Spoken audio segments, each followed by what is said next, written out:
英国首相施凯尔去基辅访问，甲乌克兰的总统泽伦斯基签为期100天的伙伴关系协议。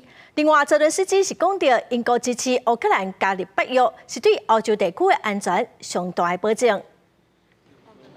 英国首相施凯尔10日访问基辅，甲乌克兰总统泽伦斯基签署包含安全防卫、科技、经济、教育等真济项领域合作100年友好关系协议。施凯尔指出，英国甲乌克兰当年友谊的力量，免互人看无。这是施凯尔上任以来第一摆访问乌克兰。不过，伊表示这是伊甲泽伦斯基第7摆会面。泽伦斯基甲施凯尔也讨论西方国家伫乌克兰驻军监督停火协议的可能性。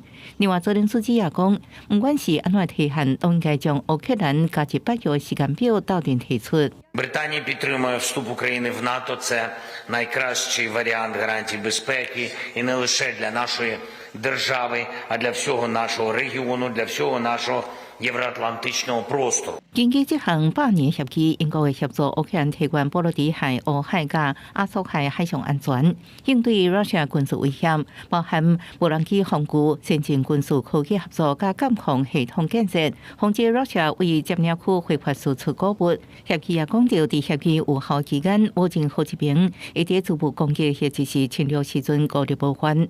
伫新加坡的官员方面，英国国防部指出，已经甲英国航太系统公司签订金额差不多6100万英镑，差不多代表25亿的合约。生产炮管阁交由乌克兰完成最后征收甲整合。施凯尔表示，炮管几礼拜内就会运到乌克兰。I can also announce that we will be delivering a new mobile air defence system named Grave Hawk, British designed, co-funded with Denmark.Developed to meet Ukraine's needs. 施凯尔访问期间，遭到俄罗斯对基辅市中心发动攻势，至少一架无人机伫进边英乌会谈地点了后被拍落来。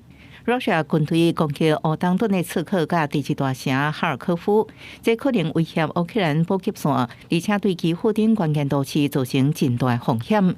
公司新闻新闻报报道。